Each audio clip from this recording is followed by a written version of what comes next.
Welcome to Dodgers Daily. I'm Casey Porter. I'm so glad that you decided to tune in. Our MLB Pipeline Dodgers Top 30 Prospect Series continues, this time on the number 5 prospect for the Dodgers, Gavin Stone, who jumped 3 levels last year. He has the big time changeup, and he has done nothing but just be fantastic so far in spring training, so we're going to talk all about him. But before we do, just a reminder, if you like this video and if you like this kind of content, go ahead and click that like button, leave a comment, tell all your friends about Dodgers Daily, become a subscriber, and then after you subscribe, go ahead and click that notification bell, turn on your notifications. That way, every time Dodgers Daily drops a new video, you'll be notified, and Dodgers Daily can keep growing, and we can keep providing you content like this in the future. Okay, it's all about Gavin Stone, the MLB Pipeline Dodgers top number 5 prospect in the organization. Young man from Lake City, Arkansas, went to Riverside High School. Just a little anecdote from him. He played for Buster Campbell there at Riverside, a small school. Gavin actually got to play 5 sports at Riverside High, and every time he gets to go back home, and he got to go back home over Christmas and see the family, see all the friends, but every time he goes home, he makes a point to call Coach Campbell. He and Coach Campbell go to lunch, and they talk about just kind of life and all those things. So Coach Campbell's still a huge mentor for Gavin Stone, and Gavin enjoys getting to go back home for one reason, many reasons, but one of the big reasons is he gets to see his younger brother play basketball for Coach Campbell, who is in the Hall of Fame. Coach Campbell has over 1,000 wins there. He's known as the Dean of Coaches of Northwest Arkansas in Arkansas. So Buster Campbell, what a coach he is. He is still a big-time mentor for Gavin Stone. Then Gavin went to UCA. Out of high school, he played for Coach Gum at the time, and then Nick Harlan was his pitching coach, and he was the closer for UCA at the beginning, and then in 2020, he transitioned into a starter. He actually was the number 1 starter for them, what's called the Friday night starter in college, and in his last performance in 2020, he got to throw a no-hitter, and if you talk to Nick Harlan, who now is the head coach at UCA, he was the pitching coach at the time that Gavin was there, and you talk to Coach Gum, and anybody that's associated with UCA, they will go on and on and on about Gavin Stone, and they will talk all things, not baseball first, because they'll talk about how great of a worker he is, how great of a person he is, how great of a teammate he is, how hard he works, just the discipline he has, the type of leadership skills he has. They'll talk all about that before they ever get to baseball, and boy, is he good at baseball. This dude is fantastic. He's got the velo, he's got the brain, he's got the calm demeanor, he's got that rock star look to him, and he's got that big time changeup. So let's not waste any more time. Let's get right to it, and let's talk Gavin Stone.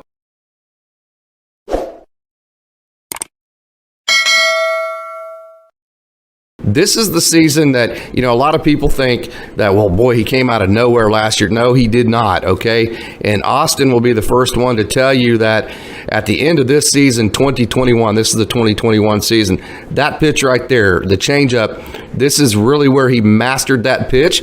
And I got to talk to Gavin about this time last year, and he said, you know what, by the end of 2021, he wasn't sure that his changeup wasn't his best pitch in its arsenal. And keep in mind, Chase, he hit 98 that year in 2021. So he didn't come out of nowhere, man. He had a lot of momentum coming out of that season and into last season. Yeah, he definitely did. And if you guys are watching this film and some of these off-speed pitches that he's throwing, man, that changeup, it's one of a kind. It's a really good pitch. And then the bender too. The bender is nice. I really like his posture. I like his tilt. I like his like that change up there. that's really good. And this is just going to show you how effective he's going to be. This is in AA and AAA. But man, these are professional hitters, and they're getting paid to play too. So I think he's going to be effective even with the big club. Yeah, no doubt about it. Another thing about him is that he was a closer at UCA and a starter, both UCA being University of Central Arkansas.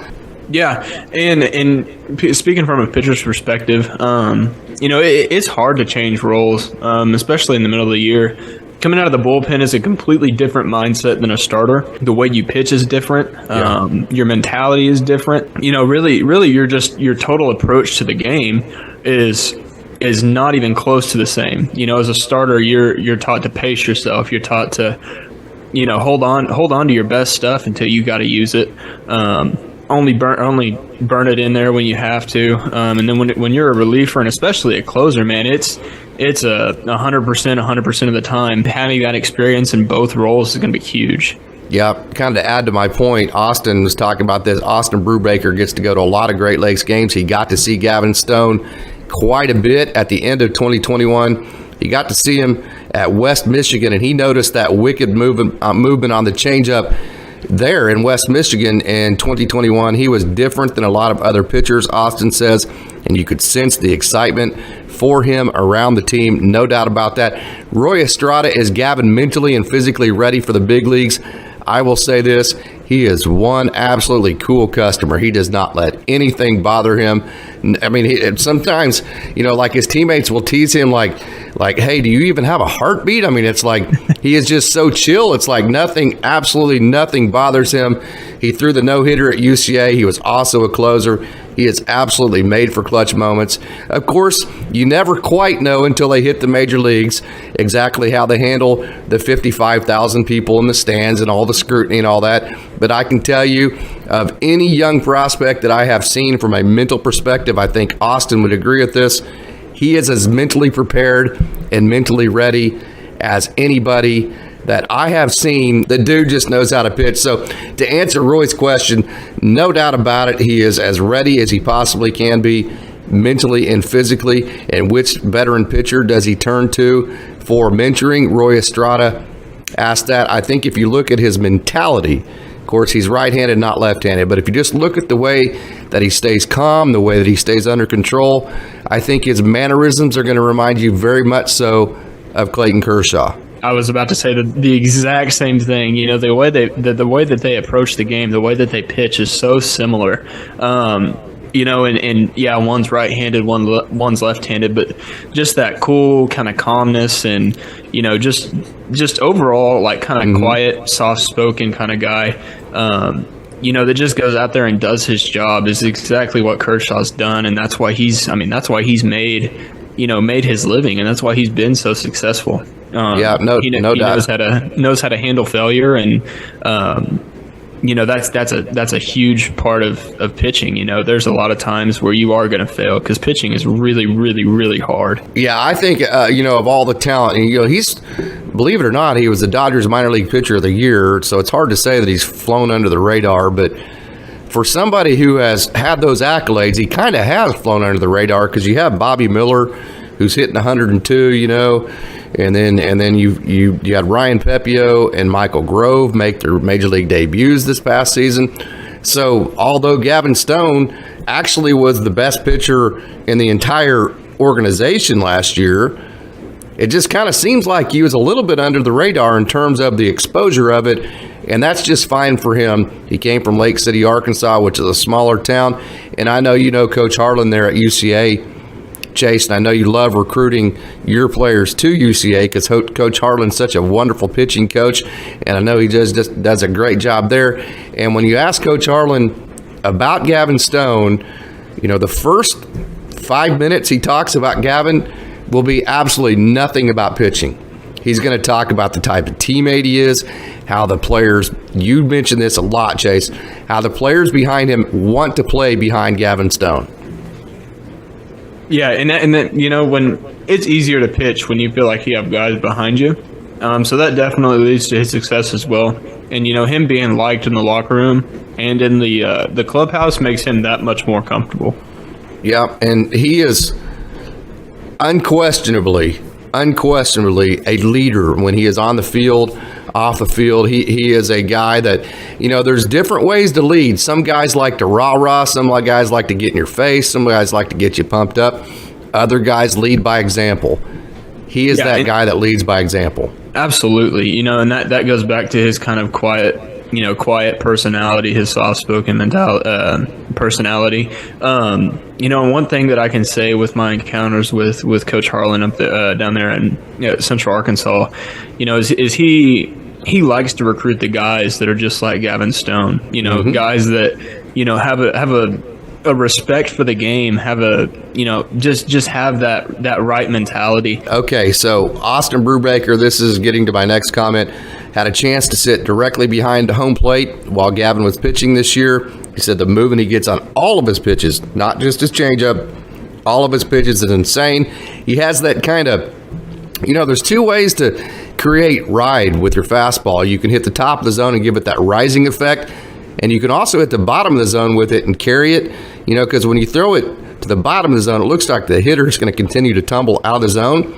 But if you have good spin rate, instead of dropping out of the zone, it carries the bottom of that zone, and it kind of shocks the hitter into into not swinging, because it's a strike that they were expecting to be low in the zone. Gavin Stone is the master at that, at creating the carry at the bottom of the zone, that right at the top of the zone. And then, kind of had like that changeup there, but its fastball kind of has a two-seam movement to it, where it has, just that slight late break. Slight probably not the right way to say it, but it has that late explosive break that gets away from your barrel. Yeah, man. It's cool that Austin says that. When you watch him pitch, there's a lot of bite, not only to his not only to his curveball or his changeup, his fastball. Like you said, it has that two-seam movement, it has that two-seam bite, and it happens so late.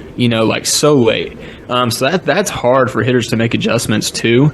Okay, so statistically, this year in 2023, Gavin Stone, again, the Dodgers minor league pitcher of the year, ERA 1.48. Okay, on the season he had 168 strikeouts and 121.2 innings, Chase. Okay, so you're talking about more than 9. What would that be, like 10, 11 strikeouts a game? And then he walked 44. So his strikeout to walk ratio was close to 3-1. You want it to be about 2.5 to 1 above that, which it certainly was that. His strikeout rate is very good. Again, 168 strikeouts and 121.2 innings. Average against was 206. His whip was 1.12, and that is through an entire season, 121.2 innings. And they shut him down pretty good towards the end of the season. He had a big-time innings countdown towards the end of the year, so some of his performances towards the end of the year weren't quite as long. Yeah, and that stat line is pretty crazy. If you ask me, especially at a professional level.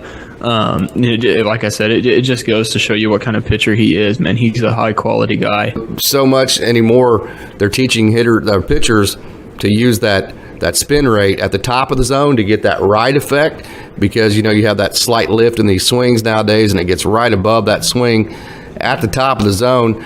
But Gavin Stone is one of the better pitchers I have seen at using the bottom of the zone still to his advantage, and I think that's because of the movement he gets. Yeah, absolutely. And kind of a guy that I think that you can make a living at the bottom of the zone. Right there.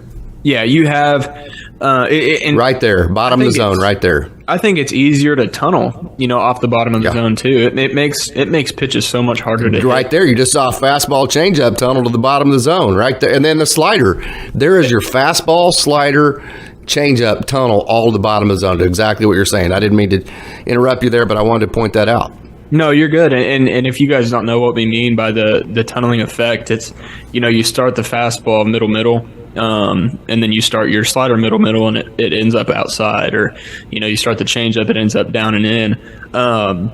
Just kind of to go off what we're talking about, so you guys have an idea. But man, he tunnels that all of his pitches off that low middle to low fastball, and it makes it really, really hard for hitters. So there you have it. There are some of our thoughts. Chase was able to join for this one and talk about Gavin Stone. Chase loves talking about pitching. He pitched at a very high level. He still coaches at a very high level. As a matter of fact, he coached Jackson Holiday, the number 1 overall pick in the 2023 draft. So Chase, very knowledgeable in the pitching aspect in baseball, all in all, but especially pitching. He enjoyed talking about Gavin Stone. So there's some of our thoughts about Gavin Stone, why he's so good, some of his past history, some of the things he's done to get himself in this position. So now I want to transition into actually hearing from Gavin himself, and here are some of Gavin's thoughts about his outlook for 2023, his pitch mix, and some of the things that he's going to focus on. It was just developing confidence in my pitches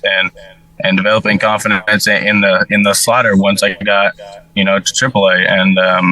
And I think that was just the biggest thing is, if you have confidence in your pitches, you're going to throw them from strikes and see what happens. And that's kind of the mentality that I like to have whenever I get on the mound is, just throw strikes, see what happens. If they hit it, they hit it. If they don't, they don't, But yeah, just developing confidence in my pitches and especially that changeup. That was a big pitch for me last year. And so we'll see how it goes this year. Yep, no doubt about it. You mentioned this year, and I mentioned last year how you had a springboard going into it. So, boy, a whole lot of momentum. You couldn't have much more than you carried into the offseason. So talk about the momentum you've carried into the offseason and going into next year, some of the things you're working on. Yeah, just, hammering down, getting in the zone a little bit more, figuring out how to, piece together at bats, sequence pitches, because these guys are the real deal, and I got to be on top of my game. If I want to compete with them. So, it takes a lot. It takes a lot on the mental side and it takes a lot on the physical side. So, just getting better every day, 1% every day. That's just the main focus right now. Okay, your specific role. One great thing about you there at UCA in Conway, Arkansas, at the University of Central Arkansas, you were both a closer and a starter, and just doing math. If you look at, the five guys that you and Ryan Pepio and Michael Grove and Andre Jackson and Bobby Miller, you have five guys that are just ready right there. And then you also have the five starters. So just doing math, some of you rookies are probably going to have to pitch in relief. So do you see the time that you spent in your closer role as an advantage for you because you have some versatility there? Yeah, I think it's definitely beneficial just because of, that factor. But I know a lot of the other guys, have filled into that closer role or mid-relief role, so it's not foreign to, anybody. And I feel like we can all step up and, get the job done. And I think that's a huge advantage, being on the Dodgers is having those guys, that can do that. And so, yeah, I think it's definitely beneficial, and I'm comfortable in that role. So whatever they, see fit for me is what I'll do. All right, fastball, let's get to your stuff. The four-seam, 93 to 96. You've touched as high as 98. You're also throwing I guess it was a two-seam sinker down the zone a little bit at 95, 96. That great movement on it. Then the cutter that was 85 to 87, and then that great changeup that some are saying is the best changeup in all the minor leagues, if not all of baseball right now. So talk about where your stuff's at and where you want it to be going into next year. Yeah, if I can get it as close to, at the end of the year, I would like my stuff to be, where it was at the end of the year, because I felt the best at the end of the year. So if I can get it back to that, to start spring training or, to go into the season, I feel like I'll be in a good spot for sure. I feel like everything, I've actually scrapped the two seam, and I'm working on a little curveball now, just to keep hitters a little bit off balance. But yeah, everything feels good right now. Hopefully it, it stays like that. It's a constant adjustment week to week, just keeping my grips comfortable, staying comfortable with my grips. But it's a lot of fun, and that's the fun part about pitching is you always gotta stay on your toes and make sure your grips are good and you feel good on the mound, or you're not gonna pitch good. So I got the chance to talk to Carson Taylor about a week or two ago. Carson is one of the better catching prospects in the game. He was actually a top 30 prospect this time last year, but fought injury this past season in 2022. What a great left-handed hit tool that Carson Taylor has. He's also a switch hitter. But anyways, Carson got to catch Gavin Stone quite a bit. They were both drafted in that 2020 draft, only 5 rounds. And I asked Carson Taylor, hey, what's it like catching Gavin Stone's changeup? Gavin's changeup, that quite frankly is the best changeup I've ever seen before. I don't think I've seen many people that can throw 4 or 5 of the same pitch in a row and get 4 or 5 swings and misses on it.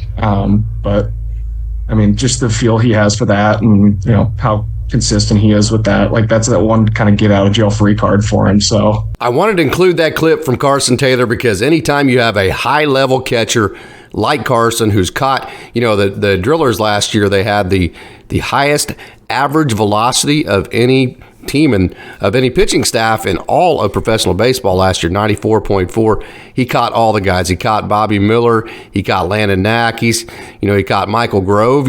Some people forget Grove went straight from AA to Los Angeles when he made his major league debut. So whenever you hear a catcher who's caught some of the greatest stuff in the game, and he's that complimentary over a single pitch that a pitcher has, like Carson Taylor was, that's special. We already know that Gavin Stone's changeup is unbelievably good, so I wanted you to hear it from somebody who's actually had to catch it in a game and make it effective, Carson Taylor. So I thought that was very impressive. I thought that would be good to include in this feature.